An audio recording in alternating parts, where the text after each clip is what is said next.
Santapan Harian Selasa 11 Agustus 2026.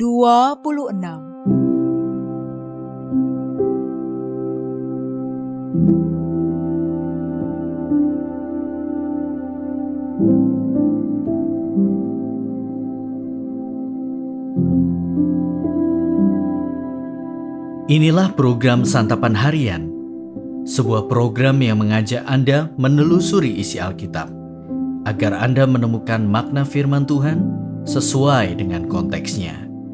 Santapan Harian tertuju bagi Anda yang ingin memiliki kehidupan rohani yang segar, kuat, dan sigap. Hari ini kita akan membaca 2 Korintus pasalnya yang ke-10 ayat 12 hingga pasalnya yang ke-11 ayatnya yang ke-6. Namun sebelumnya, mari kita berdoa. Kami datang dan bersujud di hadapan-Mu. Kami membuka mata hati dan seluruh jiwa kami untuk menikmati firman-Mu.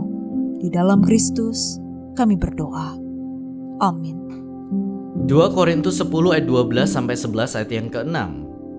Memang kami tidak berani menggolongkan atau membandingkan diri kami dengan orang-orang tertentu yang memuji diri sendiri. Mereka mengukur dirinya dengan ukuran mereka sendiri dan membandingkan dirinya dengan diri mereka sendiri. Alangkah bodohnya mereka.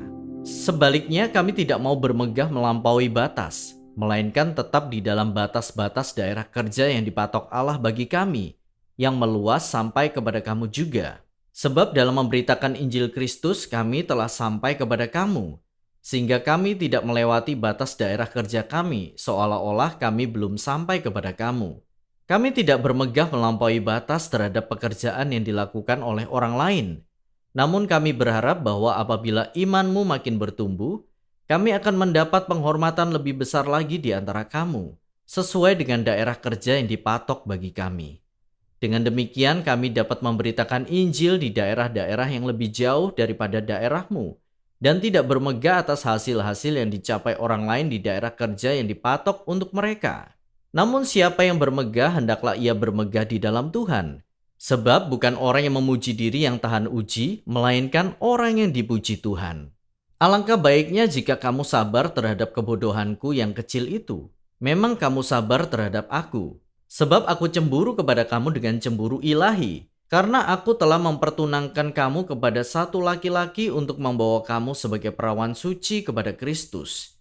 Namun aku takut kalau pikiran kamu disesatkan dari kesetiaan kamu yang sejati kepada Kristus, sama seperti Hawa diperdayakan oleh ular itu dengan kelicikannya. Sebab kamu sabar saja jika ada seseorang datang memberitakan Yesus yang lain daripada yang telah kami beritakan, atau memberikan kepada kamu roh yang lain daripada yang telah kamu terima, atau Injil yang lain daripada yang telah kamu terima. Namun menurut pendapatku, sedikit pun aku tidak kurang daripada rasul-rasul yang tak ada taranya itu. Jikalau aku kurang pandai dalam hal berbicara, tidaklah demikian dalam hal pengetahuan, sebab kami telah menyatakannya kepada kamu pada segala waktu dan di dalam segala hal.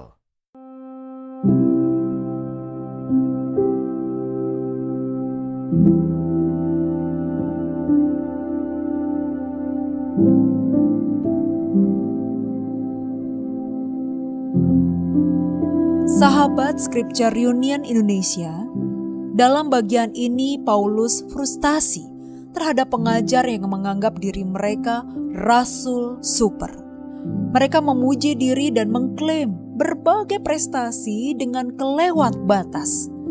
Kita tidak tahu apa tepatnya yang diajarkan para pengajar palsu yang disebut Paulus sebagai Yesus yang lain. Ada kemungkinan ini lebih menyangkut cara kerja para rasul palsu itu, dan bukan isi ajaran mereka. Namun, ini berarti bahwa cara memberitakan Injil pun termasuk hal yang harus dicermati dan dilakukan dengan hati-hati. Paulus mengecam keras sikap para rasul super yang mengklaim hasil pelayanan dengan kelewat batas, yang kemungkinan juga adalah untuk mencari keuntungan keuangan dari jemaat Korintus. Padahal Paulus sendiri tidak mau mengambil upah dari jemaat Korintus. Pelayanan modern juga tidak terlepas dari berbagai upaya untuk mengklaim prestasi pelayanan demi keuntungan keuangan.